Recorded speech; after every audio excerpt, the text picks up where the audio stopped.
Today's story examines three tragic cases that highlight the devastating consequences of police actions and systemic injustice. First, the death of Breonna Taylor, a young woman fatally shot during a botched no-knock raid in her own home, which became a rallying cry for justice. Then, the story of Rayshard Brooks, whose life was cut short after a parking lot confrontation, sparking debates about excessive force. Finally, the heartbreaking case of Botham Jean, an innocent man killed in his own apartment by an off-duty officer, leaving a lasting call for accountability and reform. But before we begin, if you're a fan of the strange, dark, and mysterious delivered in story format, you've come to the right place. We upload daily, so be sure to subscribe and turn on notifications so you never miss an upload. Alright, let's get into today's story.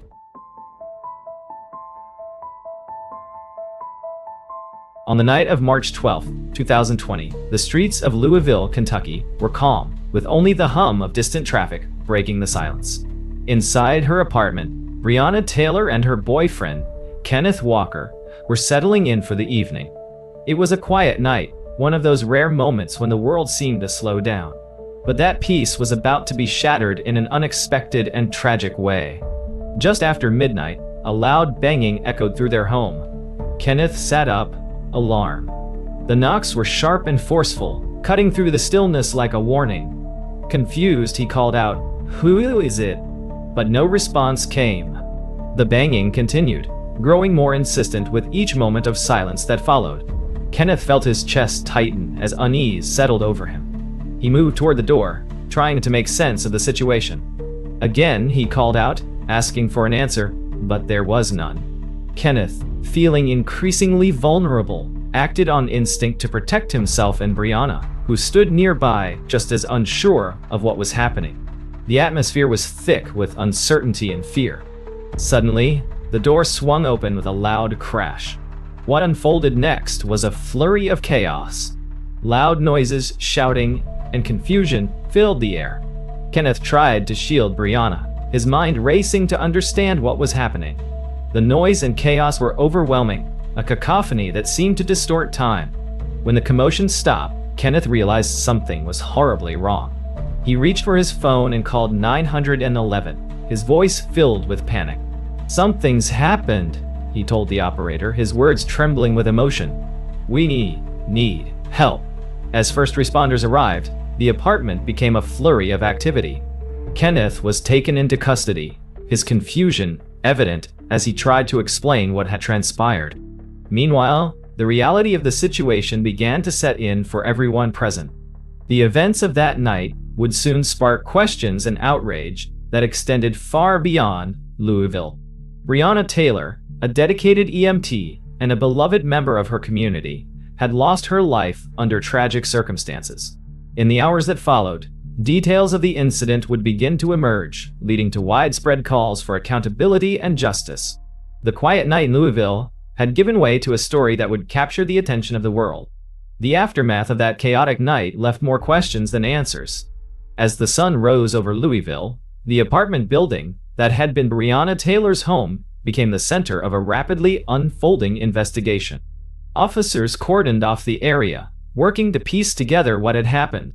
Inside the apartment, investigators meticulously examined the scene, documenting the damage, collecting evidence, and trying to understand how things had spiraled so tragically out of control. Kenneth Walker, now in police custody, was overwhelmed by confusion and grief.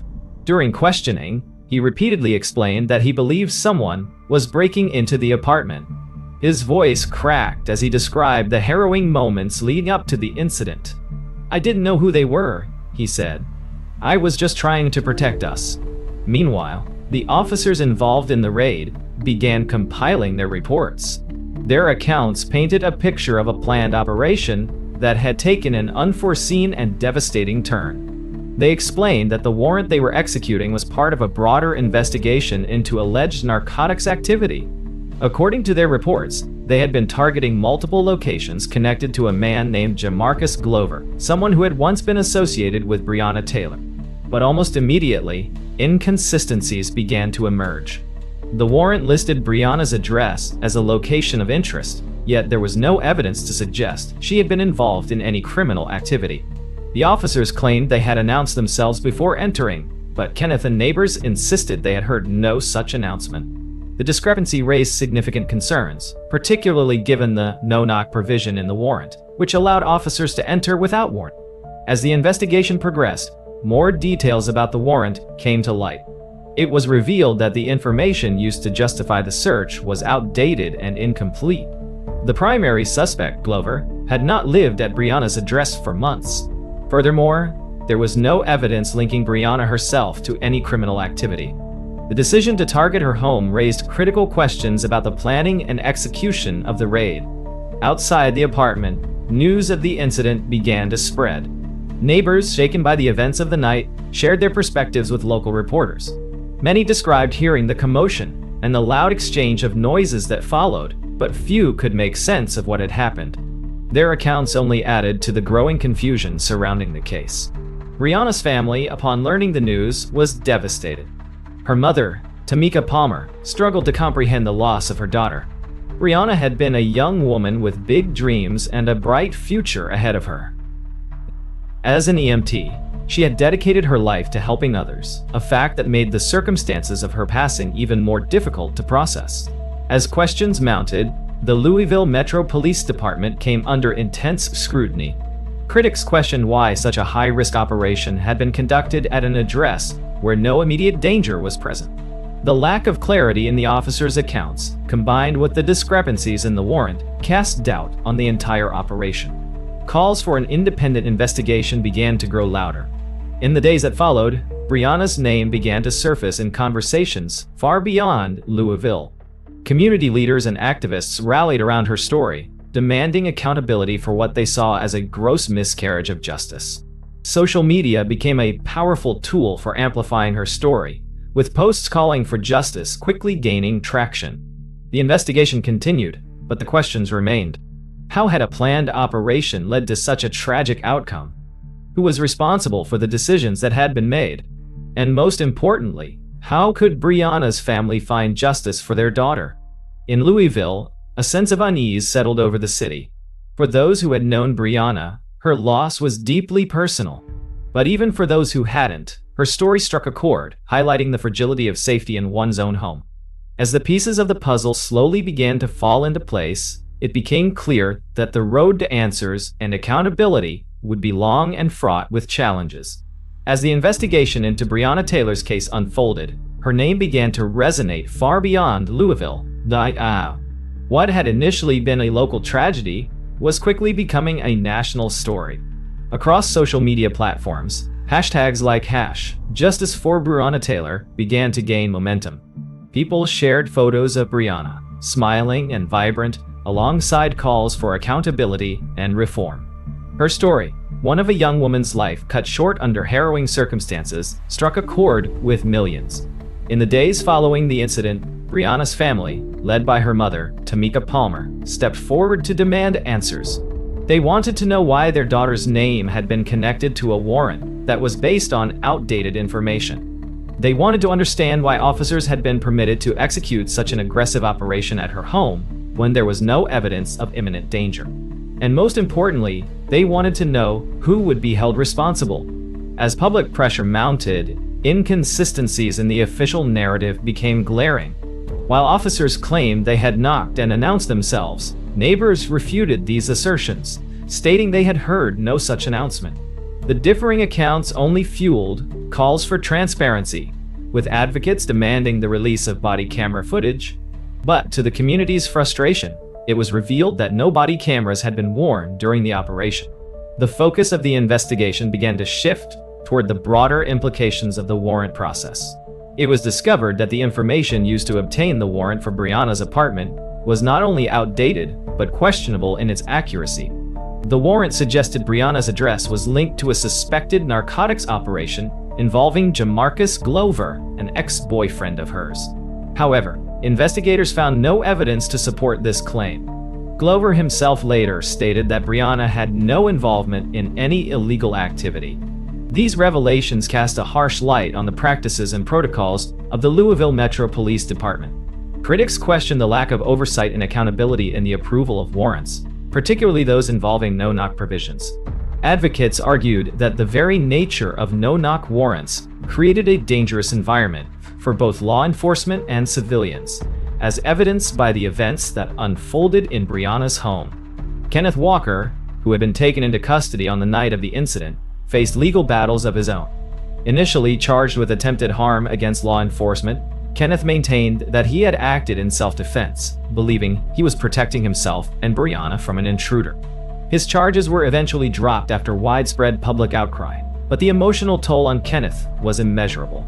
He became a central figure in the fight for justice, sharing his account of that night in interviews that left listeners heartbroken and angry. As the movement for Breonna gained momentum, it intersected with a larger national conversation about reform in policing. Protests erupted across the country, with her name often chanted alongside others who had lost their lives in controversial circumstances. In Louisville, murals and memorials sprang up in her honor, each one a testament to the impact her story had on the community. Her family's quest for justice took a pivotal turn when they filed a wrongful death lawsuit against the city of Louisville and the officers involved. The lawsuit alleged gross negligence and misconduct, highlighting the errors in the planning and execution of the raid. The legal battle became a focal point of the movement, symbolizing not just justice for Breonna, but a broader push for systemic change. Throughout this period, Breonna's family and supporters faced an uphill battle. Despite the overwhelming public support, progress in the case was slow.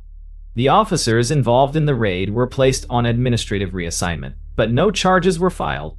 This lack of accountability fueled further outrage, with protesters demanding not only justice for Breonna, but comprehensive reform to prevent similar tragedies.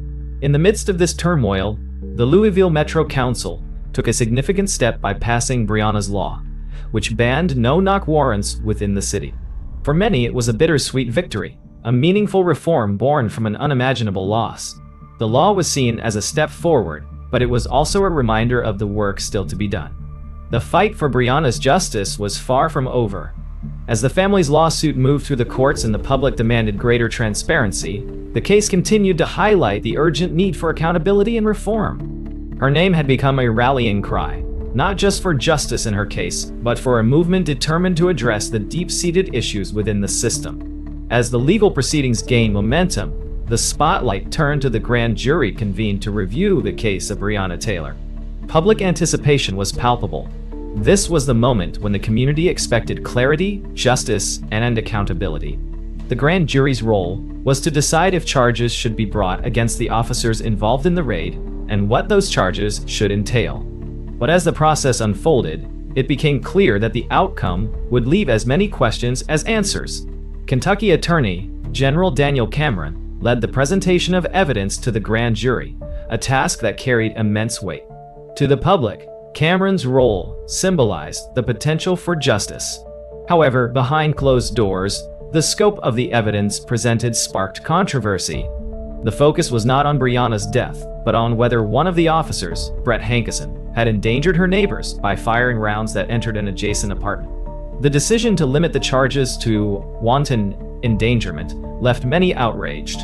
When the grand jury's decision was announced, it ignited a wave of protests across Louisville and beyond. The officers directly involved in the raid were not charged in connection to Breonna's death, and Hankison's charges centered solely on the risk posed to her neighbors. For Breonna's family and supporters, the outcome felt like a betrayal. To them, the decision signaled that her life had been overlooked in favor of protecting the system that had allowed the tragedy to occur. The frustration boiled over as details of the grand jury proceedings emerged. Jurors, breaking with tradition, spoke out publicly, stating that they had not been presented with the option to consider charges directly tied to Breonna's death. Their revelations intensified calls for transparency and accountability, with critics arguing that the process had been designed to shield the officers rather than pursue justice. On the streets of Louisville, the anger was palpable. Protesters carried signs bearing Breonna's name, chanting for justice and reform. The city became a focal point for a broader movement demanding change in policing practices and an end to systemic inequities. Vigils were held to honor Breonna's life, with supporters lighting candles and sharing stories of her kindness and dedication to her work as an EMT. Amid the protests, Breonna's family remained resolute. Tamika Palmer, her mother, spoke with quiet determination, calling for accountability and reform. Her words resonated with supporters across the country, who saw Breonna's story as emblematic of a larger struggle for justice and equality. Despite the pain of the grand jury's decision, the family's fight continued, bolstered by the overwhelming support of a nation demanding change. The legal landscape shifted slightly with the city of Louisville's announcement of a $12 million settlement with Breonna's family. The settlement, one of the largest of its kind, included not just monetary compensation, but also commitments to police reform. These measures, such as requiring officers to wear body cameras and implementing stricter oversight of warrants, were seen as steps toward preventing similar tragedies. Yet for many, the settlement was bittersweet. It was an acknowledgement of wrongdoing, but it fell short of the justice Breonna's supporters sought. In the weeks following the grand jury decision, the protests showed no signs of slowing. Breonna's name, once a local story, had become a rallying cry heard around the world. Her image appeared on murals, t-shirts, and signs, a symbol of resilience and the fight for justice. Artists, activists, and public figures joined the movement, amplifying the call for accountability. Inside Louisville's City Hall and beyond, discussions about reform took on new urgency. Lawmakers and community leaders debated changes to policies that had allowed such a tragedy to occur. Breonna's law, banning no-knock warrants in the city, was a direct response to the circumstances of her case. For her supporters, it was a small but significant victory, a testament to the power of collective action. Yet, as the movement pushed forward, the weight of what had been lost was never far from anyone's mind. Breonna's family continued to share her story, ensuring that her name remained at the forefront of the fight for justice. Their resolve inspired others, turning their grief into a force for change. The grand jury decision, while a pivotal moment, was not the end of the story. It was a reminder of the work still to be done, the system still in need of reform, and the voices still demanding to be heard. For Breonna's family, and the countless people who had rallied to her cause, the fight was far from over. In the months following the grand jury's decision, Breonna Taylor's name continued to echo across the nation, a symbol of resilience, loss, and the urgent need for reform. Her family's unwavering pursuit of justice and the voices of countless supporters had transformed her story into a movement that could not be ignored. Yet, amid the marches, murals, and policy debates, the deeper question remained: how could Breonna's legacy ensure that such a tragedy never happened again? Breonna's mother, Tamika Palmer, became a pillar of strength and a voice for change. She spoke not just about her daughter's life, but also about the systemic failures that had led to her loss. Breonna was full of life, she told a crowd during one rally. She deserved so much more than what this system gave her. These words resonated with a community that had grown tired of witnessing similar stories, tired of demanding change that seemed long overdue. The settlement with the city of Louisville, though historic in its monetary value, was not the closure Breonna's family sought. Alongside the financial compensation, the agreement included commitments to reform within the Louisville Metro Police Department. These included mandatory body cameras, stricter oversight of warrants, and increased investment in community policing initiatives. While these measures were seen as steps forward, they were not enough to fill the void left by Breonna's absence. Across the country, Breonna's story continued to inspire action. Activists and organizations pushed for broader legislative changes, focusing on issues such as police accountability and the elimination of no-knock warrants nationwide. The movement gained traction in state legislatures and even reached Congress, where discussions of federal reforms included proposals like the Justice in Policing Act, which was partially influenced by cases like Breonna's. Meanwhile, Breonna's family worked to ensure her legacy would endure in meaningful ways. They established scholarships in her name, supporting young women pursuing careers in healthcare, a tribute to Breonna's passion as an EMT. These scholarships served as a reminder of her dedication to helping others, a legacy that would now empower the next generation to follow in her footsteps. For the people of Louisville, Breonna's case was a stark reminder of the need for community unity. Local organizations came together to create spaces for dialogue, healing, and advocacy. Community leaders hosted forums where residents could voice their concerns and propose solutions, fostering a sense of agency and accountability. Breonna's story had brought to light the fractures in the system, but it had also inspired efforts to mend them. Artists and creators also played a vital role in keeping Breonna's memory alive. Murals bearing her image appeared in cities around the world, each one a powerful testament to her impact. Musicians, writers, and filmmakers incorporated her story into their work, ensuring that her name and the movement she inspired would not fade from public consciousness. Despite these efforts, the journey for justice was far from over. Advocacy groups continued to push for charges against all the officers involved in the raid, arguing that the system had failed to hold them fully accountable. Legal experts debated the implications of the grand jury's decision, while lawmakers faced mounting pressure to enact meaningful reforms. Breonna's story also sparked a cultural shift, challenging people to confront uncomfortable truths about inequities in the justice system. Her name became a rallying cry, a symbol of the fight for fairness and equality. It was no longer just about Breonna. It was about all those who had experienced similar injustices and the collective demand for a better future. Through it all, her family remained steadfast, drawing strength from the support they received. Why did she?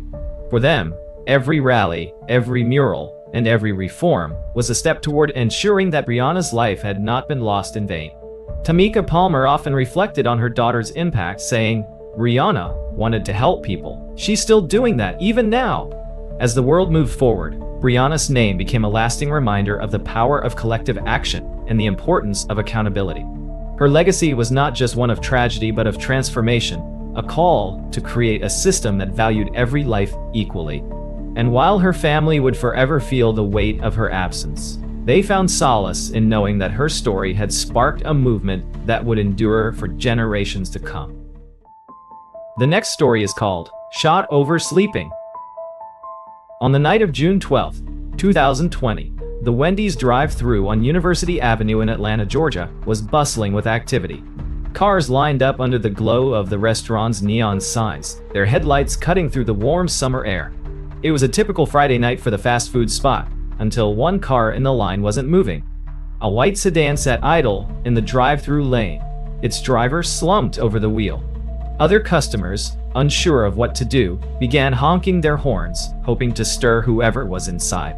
Employees, busy handling orders, noticed the car was holding up the line. They approached but quickly realized something wasn't right. The man inside seemed unresponsive, his head drooping forward, the engine still running.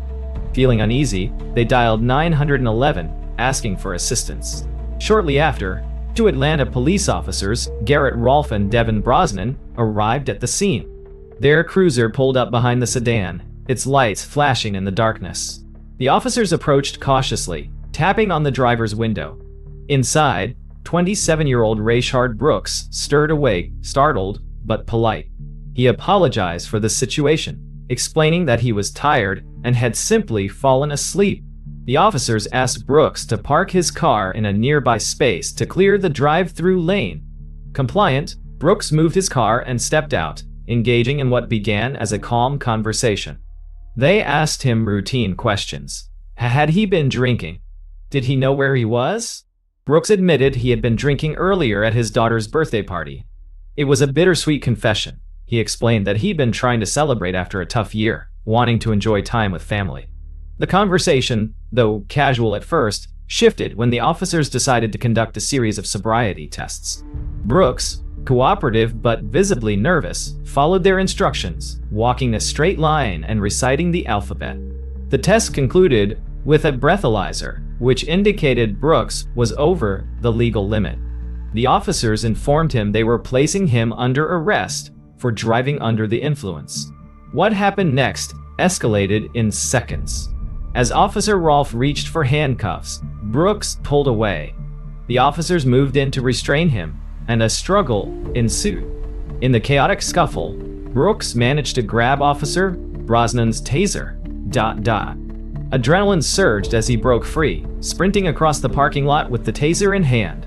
The officers gave chase, shouting commands for Brooks to stop. As he ran, Brooks turned briefly, aiming the taser in their direction. In response, Officer Rolfe drew his firearm and fired 3 shots. The echoes of the gunfire shattered the quiet night, and Brooks fell to the ground. The scene was chaotic. By now, bystanders had begun to gather, some recording on their phones. Rayshard Brooks lay motionless on the pavement, and the officers moved in to assess his condition. One officer attempted CPR while paramedics were called to the scene. The flashing red and blue lights reflected off the faces of the growing crowd, their expressions a mix of shock, confusion, and grief. The paramedics arrived quickly, rushing Brooks to the hospital. Despite their efforts, he was pronounced deceased shortly thereafter. News of the incident spread rapidly, first among those at the scene and then across social media. Videos of the confrontation began circulating, sparking immediate outrage and calls for justice. Back at the Wendy's, the parking lot turned into a crime scene. Investigators marked shell casings and photographed the area, piecing together the sequence of events. The glow of the restaurant's sign now felt stark and unwelcoming, a grim backdrop to a tragedy that would soon ignite a nationwide conversation. By the early hours of June 13th, what had started as a routine Friday night had become the catalyst for a wave of protests and debate. The death of Rayshard Brooks was more than an isolated incident. It was another spark in an already smoldering fire of calls for accountability, reform, and justice. As the first rays of sunlight touched the city of Atlanta on June 13, 2020, the events from the previous night were already unraveling into a whirlwind of scrutiny and outrage. The Wendy's parking lot, now cleared of vehicles, remained a somber scene, its asphalt bearing the marks of a confrontation that would soon ripple across the nation. Investigators worked methodically, combing the area for evidence. The discarded taser, bullet casings, and Rayshard Brooks' white sedan were carefully documented. Officers involved in the incident, including Garrett Rolfe and Devin Brosnan, provided their initial accounts. According to their reports, the escalation had been unavoidable, a claim that would soon face widespread public and legal scrutiny. By mid-morning, videos of the encounter, captured by bystanders and surveillance cameras, were circulating across social media. Each clip added another layer to the public's understanding, and inevitably, the debate over what had occurred. For many, the footage of Brooks' final moments raised urgent questions. Could the situation have been handled differently? Did the response fit the perceived threat? And above all, how had another life been lost so quickly in such an avoidable manner? Atlanta Mayor Keisha Lance Bottoms, who had been navigating heightened tensions in the wake of national protests over systemic issues in policing, acted swiftly. She publicly condemned the incident and announced the termination of Officer Garrett Rolfe within 24 hours. Devin Brosnan was placed on administrative duty as the investigation continued.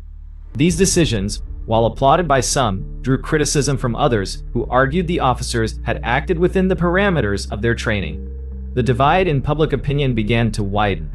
Meanwhile, Brooks' family, grappling with the unimaginable loss, found themselves thrust into the public eye. His wife, Tamika Miller, addressed reporters with visible pain etched into her face, describing Rayshard as a devoted father who had been working to better his life. "This wasn't just a man on the news," she said, her voice trembling. "This was someone who loved his family, who had plans, who mattered." As the hours passed, community members began to gather at the Wendy's parking lot, leaving flowers, signs, and candles to honor Brooks' memory. What started as a quiet vigil quickly grew into a larger demonstration. Protesters held signs bearing Rayshard's name, their chants calling for accountability and reform echoing into the night. For them, this wasn't an isolated event. It was part of a larger pattern, a grim reminder of systemic issues that demanded change. The Georgia Bureau of Investigation, GBI, announced that it would lead an independent inquiry into the incident. Officials assured the public that they would review all available evidence, including body camera footage, witness statements, and forensic data. Still, skepticism lingered.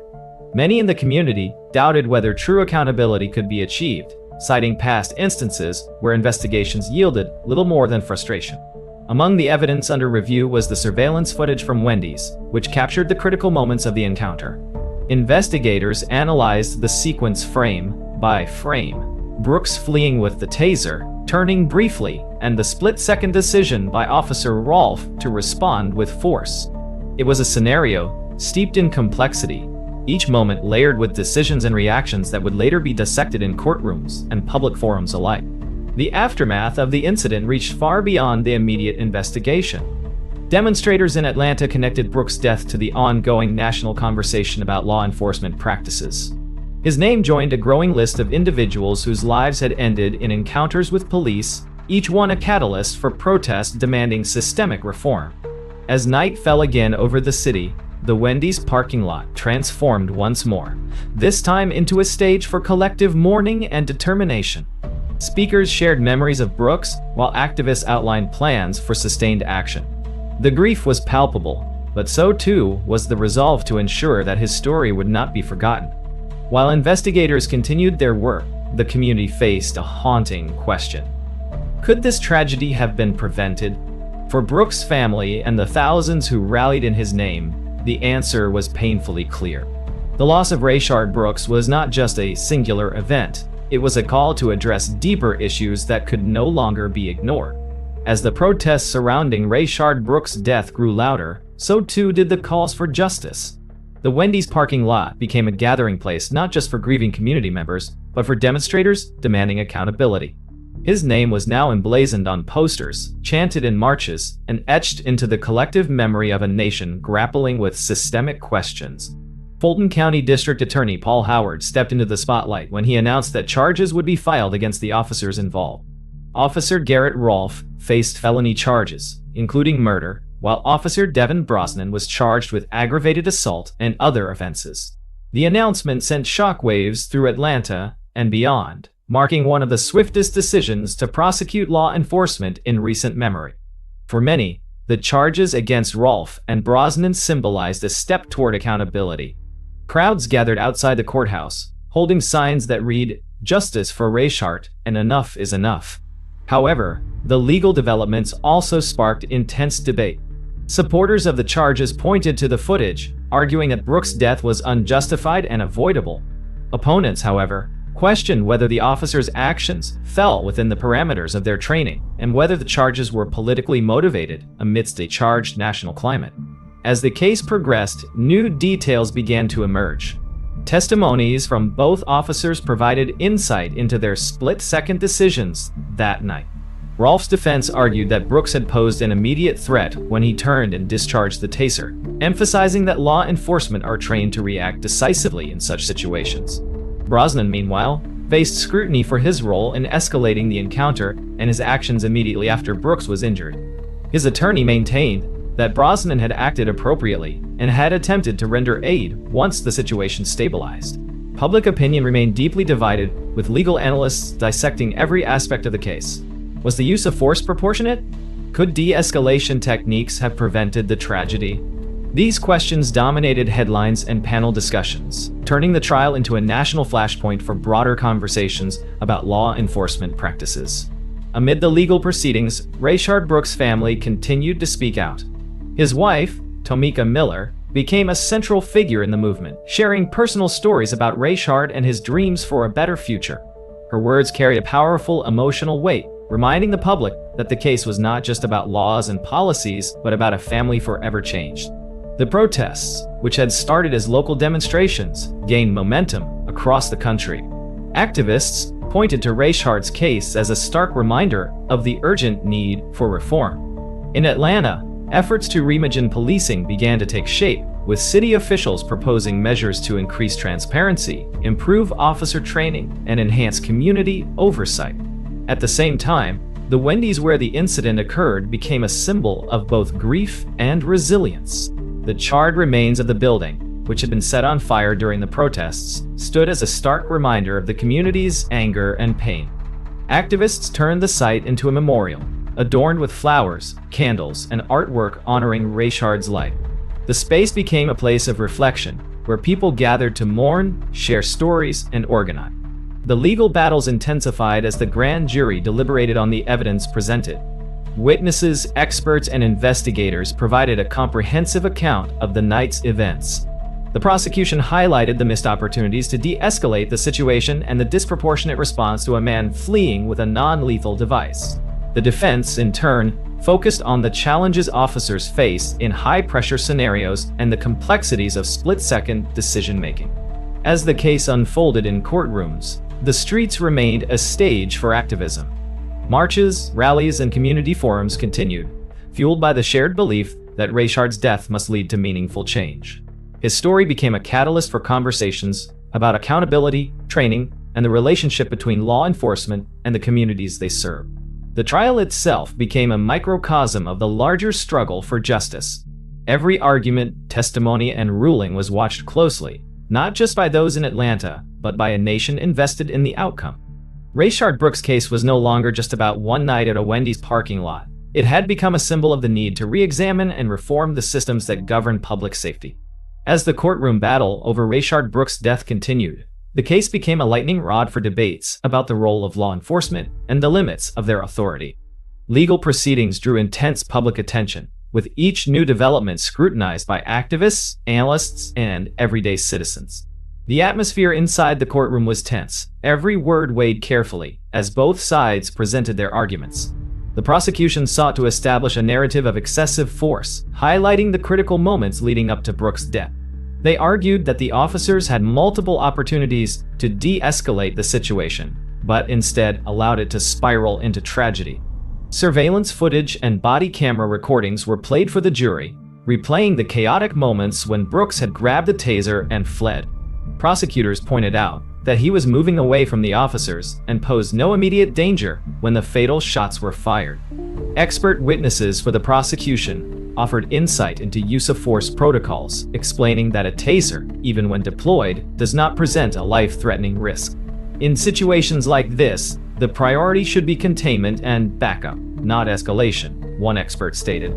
The argument resonated with some members of the jury and the public, fueling ongoing conversations about alternatives to deadly force in policing. The defense, however, painted a different picture. They described the officers as individuals thrust into a high-pressure situation, forced to make split-second decisions to protect themselves and others. They emphasized that Brooks had turned and discharged the taser in the officer's direction, a move they argued justified Officer Rolfe's response. Through their questioning of witnesses, the defense aimed to shift focus onto the dangers faced by law enforcement in unpredictable encounters. As the trial unfolded, the courtroom saw emotional testimony from Rayshard's family. His wife, Tamika Miller, took the stand, her voice steady but filled with pain. She spoke about their life together, his dreams for their children, and the devastating impact of losing him. Her testimony brought many in the room to tears, reminding everyone that this was not just a case, but a profound personal loss. Outside the courthouse, the demonstrations continued. Supporters of Rayshard's family gathered daily, holding signs and chanting his name. The parking lot where the incident occurred had transformed into a living memorial, with visitors leaving flowers, candles, and messages of hope. At night, the space was illuminated by the glow of countless cell phones as people gathered for candlelight vigils, their collective voices filling the air with songs of resilience and resolve. City leaders faced mounting pressure to implement reforms. In response, the Atlanta Police Department announced new training initiatives focused on conflict de-escalation and community engagement. Mayor Keisha Lance Bottoms pledged to increase transparency, including mandating body cameras for all officers and revisiting the department's use of force policies. These actions were seen as steps in the right direction, but activists continued to push for deeper, systemic change. The trial also brought to light broader discussions about the criminal justice system. Experts weighed in on the need for independent oversight of police conduct and the challenges of prosecuting law enforcement officers. The case exposed the complexities of balancing accountability with the realities of policing, sparking heated debates on national platforms. Meanwhile, Rayshard's family channeled their grief into advocacy. They worked closely with community organizations to raise awareness about the need for systemic reform and support for affected families. Rayshard's daughters, too young to fully understand the scope of their father's legacy, became symbols of hope for a future where justice might prevail. As the trial neared its conclusion, the tension both inside and outside the courtroom reached a peak. Activists organized marches to coincide with the closing arguments, filling the streets with chants and banners demanding justice. The public awaited the verdict with bated breath, aware that its implications would extend far beyond the confines of the courtroom. Inside, the attorneys delivered their final arguments. The prosecution implored the jury to recognize that Brooks' actions did not warrant his death and that accountability was necessary to prevent future tragedies. The defense urged the jury to consider the split-second nature of the officers' decisions and the immense pressure they faced. The jury retired to deliberate, leaving the city to wait in anxious anticipation. For Rayshard's family, the verdict would not bring him back, but it held the promise of recognition and accountability. For the community, it represented a chance to address the deep-seated issues laid bare by his death. As the hours stretched into days, the streets of Atlanta remained filled with voices demanding change, their resolve unwavering even as they awaited justice. As the jury deliberated on the case of Rayshard Brooks, the weight of the decision hung heavily over Atlanta and beyond. Days stretched on, and the community braced itself for an outcome that would either signal accountability or reignite the simmering tensions in the streets. Outside the courthouse, demonstrators maintained their presence, their chants a steady drumbeat of resolve. Signs bearing Rayshard's face and calls for justice lined the sidewalks, a vivid reminder of the stakes. Inside the courtroom, the Brooks family waited with quiet determination. Each passing hour felt like an eternity as they clung to the hope that their loss would lead to meaningful change. For them, this wasn't just about a legal verdict. It was about ensuring that Rayshard's name would symbolize reform and justice, rather than fading into another statistic in a long history of painful incidents. Finally, the jury reached a decision, and the courtroom filled with an electric tension. As the verdict was read, the reactions rippled through those present, their emotions ranging from relief to sorrow. Officer Garrett Rolfe was found to have acted beyond the scope of justified force, a ruling that many hoped would set a precedent for future cases involving law enforcement and accountability. Officer Devin Brosnan faced lesser consequences, sparking continued debates about the nuances of the case and the broader implications for systemic reform. The decision brought a mix of responses from the public. For some, it was a step forward, a recognition of the need for accountability. For others, it fell short, highlighting the complex realities of achieving justice in a system deeply entrenched in precedent and tradition. The ruling, though significant, left open questions about how far society was willing to go in addressing the systemic issues exposed by Rayshard's death. In the days that followed, the Brooks family focused on turning their grief into action. They worked closely with local organizations to create initiatives aimed at bridging the gap between law enforcement and the communities they serve. Scholarships were established in Rayshard's name, providing opportunities for young people to pursue education and leadership roles in their communities. These initiatives, rooted in hope, sought to honor Rayshard's legacy by empowering others. The Wendy's parking lot, once the site of tragedy, became a place of reflection and resolve. Community members transformed the space into a living memorial, adorned with murals, flowers, and messages of solidarity. The burned remains of the restaurant were eventually cleared, but the area continued to serve as a gathering point for those committed to ensuring that Rayshard's story remained at the forefront of the push for change. Nationally, Rayshard Brooks' case spurred conversations about reforming law enforcement practices. Policymakers and activists called for clearer guidelines on the use of force, improved officer training, and greater accountability measures. Some states introduced legislation inspired by his case, including stricter oversight of tasers and a renewed focus on de-escalation techniques. Amid these efforts, Rayshard's family continued to share his story. They spoke at rallies, participated in forums, and connected with other families who had experienced similar losses. Their resilience inspired many, serving as a reminder that even in the face of immense pain, it was possible to channel grief into meaningful action. For the city of Atlanta, Rayshard's death became a turning point. The Atlanta Police Department implemented new protocols aimed at building trust and transparency within the community. Officers underwent enhanced training on conflict resolution and implicit bias, and an independent oversight board was established to review use of force incidents. These changes, while incremental, were seen as steps toward a system that valued both safety and accountability. Rayshard Brooks' story resonated far beyond the borders of Georgia. His name joined a growing chorus of voices advocating for change, each one a reminder of the need for vigilance and reform. While his life was tragically cut short, his legacy became a symbol of the enduring fight for justice and equity. As the city moved forward, the memory of Rayshard Brooks remained a guiding force. His family, his community, and those who had been touched by his story carried his name with them, ensuring that his loss would not be in vain. The journey toward a better future was far from over, but Rayshard's story served as a powerful reminder of the strength that comes from unity and the relentless pursuit of change. The next and final story is called The apartment tragedy. On the night of September 6, 2018, at the Southside Flats apartment complex in Dallas, Texas, a sense of quiet settled over the neighborhood. Inside his apartment, Botham Jean was enjoying a peaceful evening, unwinding after a long day. The 26-year-old accountant, known for his infectious smile and love of singing, had no way of knowing his life was about to take a tragic turn. Across the complex, Amber Geiger, an off-duty Dallas police officer, had just finished a grueling shift. Fatigued and distracted, she parked her car in the complex's garage and headed toward what she believed was her apartment. But something was off. Instead of going to her unit on the third floor, she ascended to the fourth, a mistake that would have devastating consequences. Geiger approached the door of what she thought was her apartment, noticing it was slightly ajar. Her heart rate quickened, her training as a police officer kicking in. She drew her firearm, pushing the door open cautiously. Inside, the dimly lit apartment appeared unfamiliar, but her focus landed immediately on a figure standing in the living room. It was Botham Jean, dressed casually, holding a bowl of ice cream, completely unaware of the danger he was in. Startled by the sudden intrusion, Botham moved toward the door, confused and alarmed.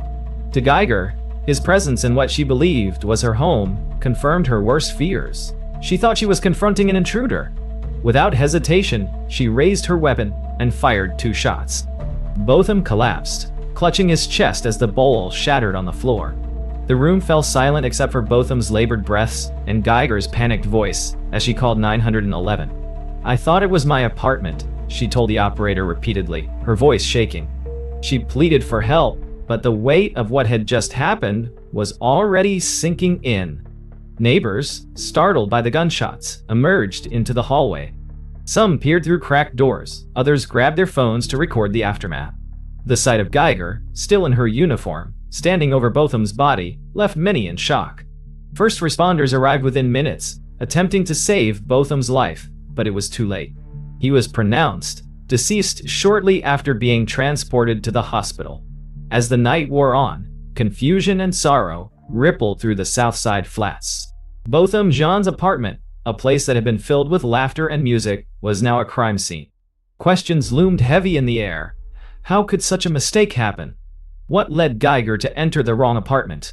And most of all, why did it end in such an irreversible tragedy? Word of the incident spread quickly, and by morning, the city of Dallas was in an uproar. Botham Jean was not just a victim. He was a son, a brother, a friend, and a beloved member of his community. The narrative surrounding his death was filled with shock and disbelief, and the world would soon learn just how deep the impact of this tragedy would reach.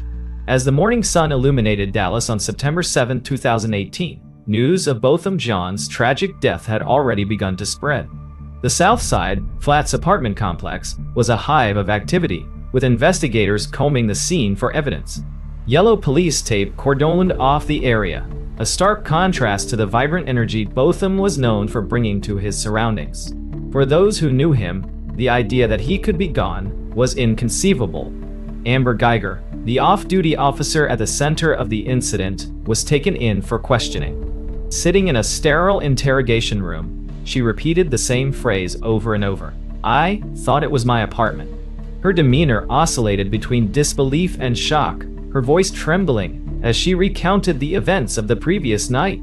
Investigators pressed for details, trying to reconcile her story with the devastating reality that a man had lost his life in his own home.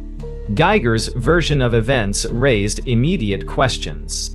She claimed the door to what she believed was her apartment had been ajar, a detail that neighbors would later dispute. Residents of the Southside Flats described the doors as heavy and secure, unlikely to swing open on their own. Further scrutiny revealed another critical discrepancy. The red doormat outside Botham's apartment, a unique feature that clearly distinguished it from Geiger's. How could such an obvious detail have gone unnoticed? Meanwhile, the forensic team meticulously documented the apartment. Botham's blood-stained living room, the remnants of his shattered bowl of ice cream, and the 2 shell casings from Geiger's weapon told a grim story. Ballistic experts examined the trajectory of the bullets, noting that Botham appeared to have been moving away from the door when he was struck. The evidence began to paint a picture at odds with Geiger's assertion that she acted in self-defense. Outside the apartment complex, grief and outrage began to take root. Botham's family, reeling from the loss, demanded answers. His mother, Botham Jean, spoke with unwavering resolve during a press conference. He was in his sanctuary, the place where he felt safe, she said, her voice heavy with emotion. How does something like this happen? As the day progressed, a crowd gathered near the apartment complex. Community members held signs bearing Botham's name and his image, their voices rising in chants calling for justice. Local activists, already galvanized by recent incidents highlighting systemic issues, saw Botham's case as emblematic of a deeper problem. The fact that he was in his own home when the incident occurred added another layer of outrage and urgency to their demands. The Dallas Police Department faced mounting pressure to act swiftly. Geiger was placed on administrative leave, a decision that many saw as insufficient given the circumstances. Calls for her immediate arrest grew louder, amplified by the voices of Botham's family and a community determined to ensure his death would not be overlooked. By the afternoon, the story had made national headlines. Media outlets dissected the details, with commentators debating the implications of Geiger's actions. Was it a tragic accident or a case of negligence?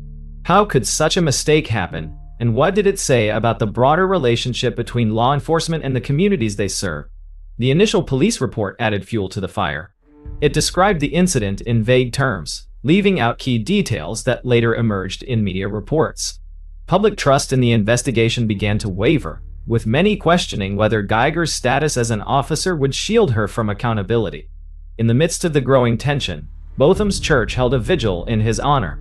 The pews were filled with people whose lives he had touched, their collective grief palpable.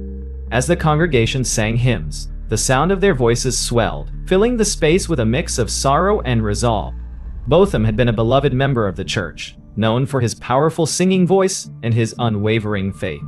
The loss was deeply personal for those who gathered to remember him.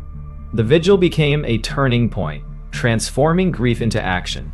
Community leaders began organizing rallies, demanding transparency and justice.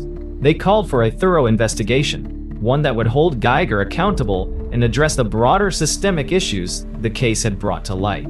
As night fell over Dallas, the atmosphere was charged with emotion. The lights from the apartment complex flickered against the backdrop of a city grappling with the weight of Botham's death.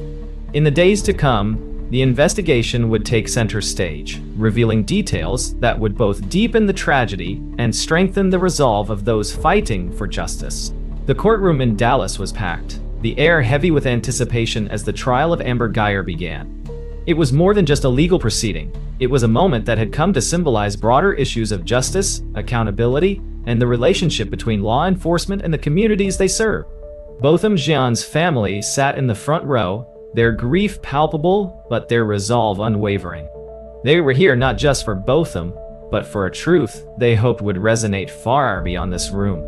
The prosecution opened with a vivid recounting of the night Botham was taken from his family. Their narrative was straightforward. Amber Geiger had entered the wrong apartment, ignored clear signs of her mistake, and acted recklessly by using lethal force against an unarmed man in his own home. This case is about choices, the prosecutor began, his voice firm but measured, and the consequences of those choices. Key witnesses were called to the stand, starting with neighbors who had heard the commotion that night. Their testimonies painted a picture of confusion and disbelief, with one neighbor describing the sound of muffled cries followed by Geiger's frantic call for help. The prosecution highlighted the red doormat outside Botham's apartment, an unmistakable marker that Geiger had ignored. How does someone miss something so obvious? The prosecutor asked, letting the question hang in the air. Next came forensic experts who examined the scene. Their analysis raised critical questions about Geiger's account. Botham had been seated on his couch, eating ice cream, when she entered. The trajectory of the bullet suggested he was either rising or stepping away when he was struck, contradicting her claim that he posed an immediate threat. The details were chilling, forcing the jury to confront the reality of what had occurred in Botham's final moments. When Amber Geiger took the stand, the room grew tense. She described her version of events, her voice breaking as she expressed remorse. "I wish I could take it back," she said, her hands trembling. She recounted the moment she realized she was in the wrong apartment, calling it the worst mistake of her life. But under cross-examination, her decisions were scrutinized. Why hadn't she called for backup? Why hadn't she taken cover instead of using lethal force?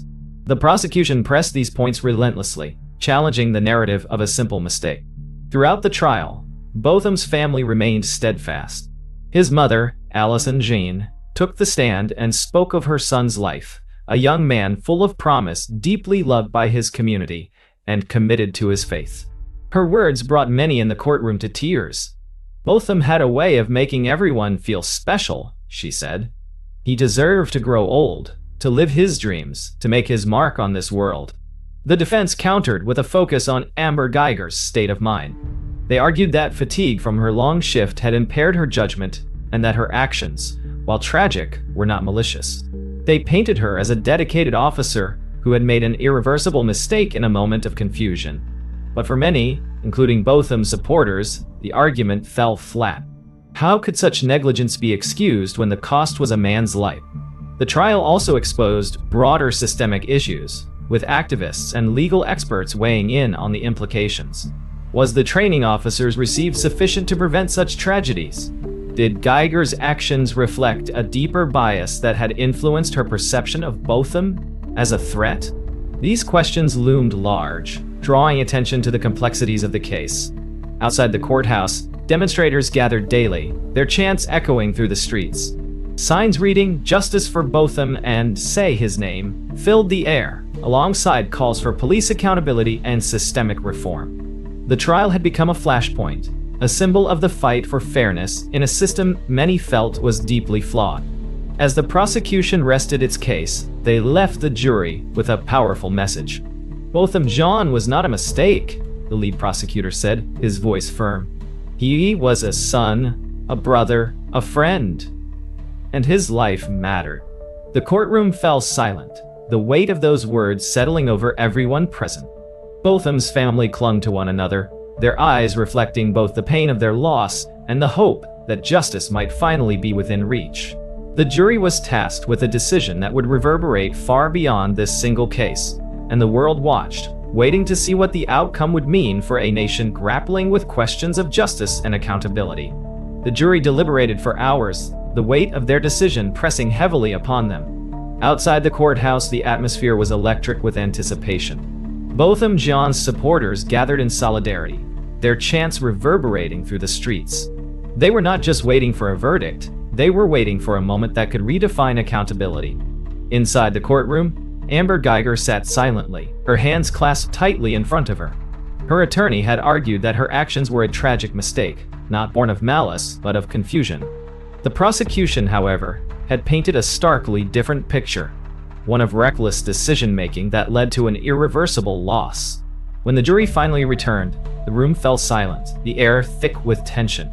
The foreperson stood, her voice steady but solemn, as she read the verdict, guilty of murder. Gasps rippled through the courtroom, followed by an emotional wave of relief among Botham's family and supporters. Tears streamed down the faces of those who had fought tirelessly for justice, their expressions a mixture of sorrow and vindication. For Botham's mother, Botham Jean, the verdict was a moment of profound emotion. It could not bring her son back, but it was a recognition of his humanity and a step toward accountability. She clasped her hands tightly as tears welled in her eyes, silently praying that this decision would lead to meaningful change. As the sentencing phase began, the courtroom prepared for what would be an equally emotional chapter. Botham's younger brother, Breonna Taylor, took the stand. His voice was quiet but firm as he addressed Amber Guyger directly. "I forgive you," he said, his words piercing the silence.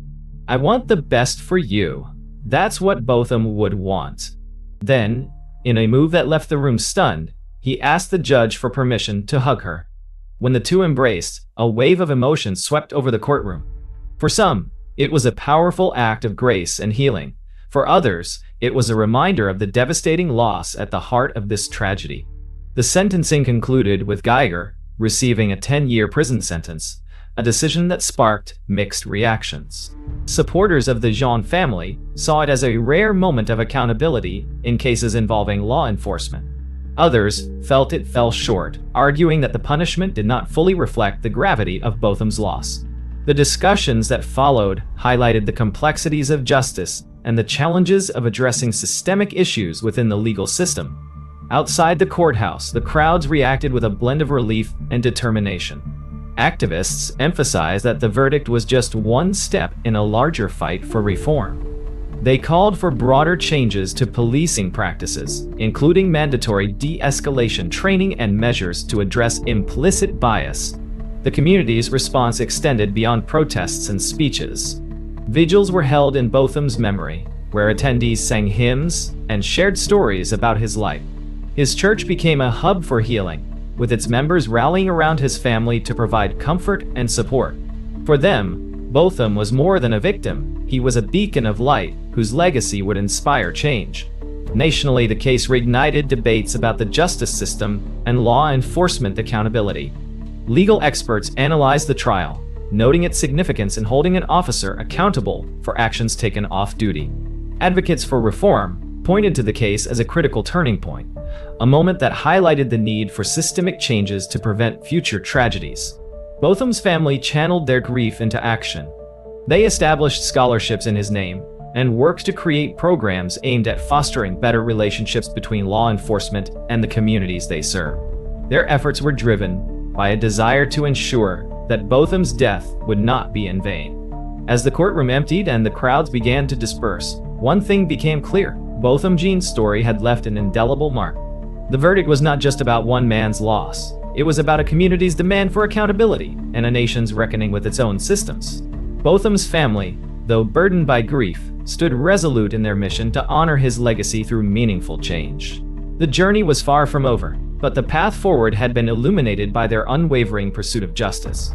The verdict in Amber Geiger's trial marked a pivotal moment, but the journey for Botham Jean's family and the community was far from over.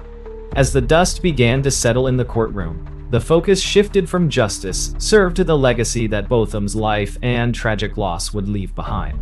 For his family, the 10-year sentence was a beginning, not an endpoint. Their mission was clear: to ensure that no other family would have to endure the pain they had faced. In the weeks following the trial, the community of Dallas rallied around Botham's family, amplifying their calls for reform. Public forums were held, with city officials, activists, and community members coming together to discuss actionable changes. Among the most pressing topics were policies around police accountability, de-escalation training, and addressing implicit bias within law enforcement. The conversations were difficult but necessary, with Botham's story serving as a catalyst for the urgency of these reforms. Botham's family became vocal advocates for change, leveraging the national spotlight to push for broader systemic reforms. His mother, Botham Jean, emerged as a powerful figure, speaking with clarity and determination about the importance of addressing systemic flaws in policing. "This cannot happen again," she stated in an emotional press conference. "We owe it to Botham to build a better future for all." The initiatives born from Botham's story were both practical and deeply personal.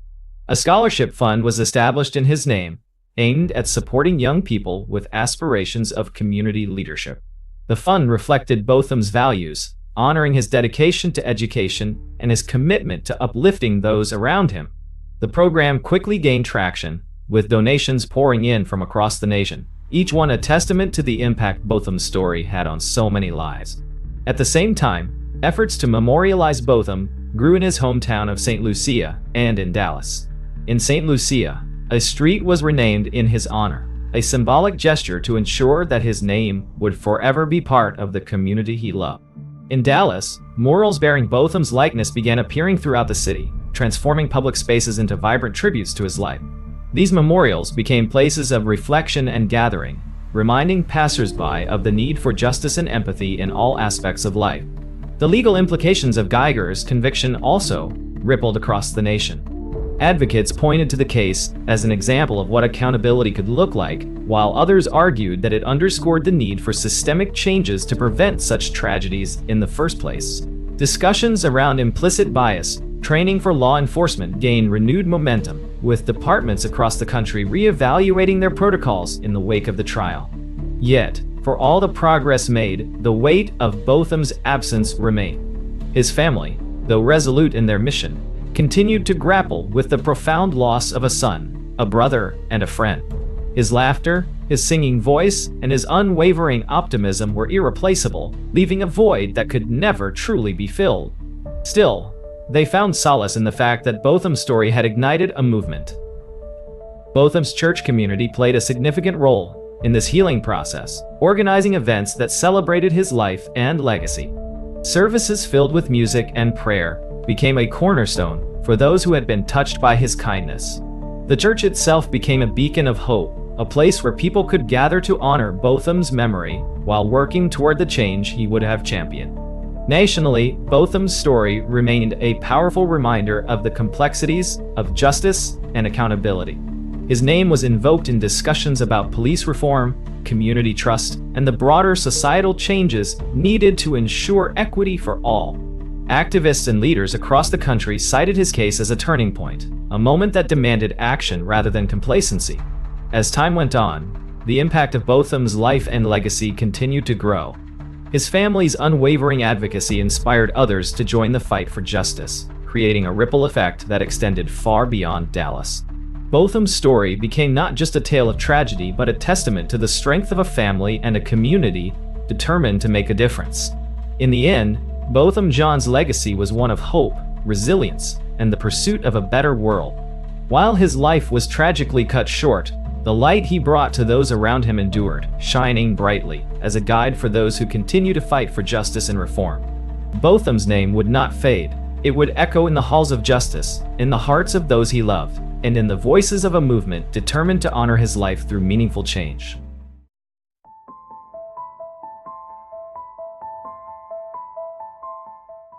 If these stories left you reflecting on justice, accountability, and the need for change, don't forget to like this video and subscribe for more deep dives into the strange, dark, and mysterious.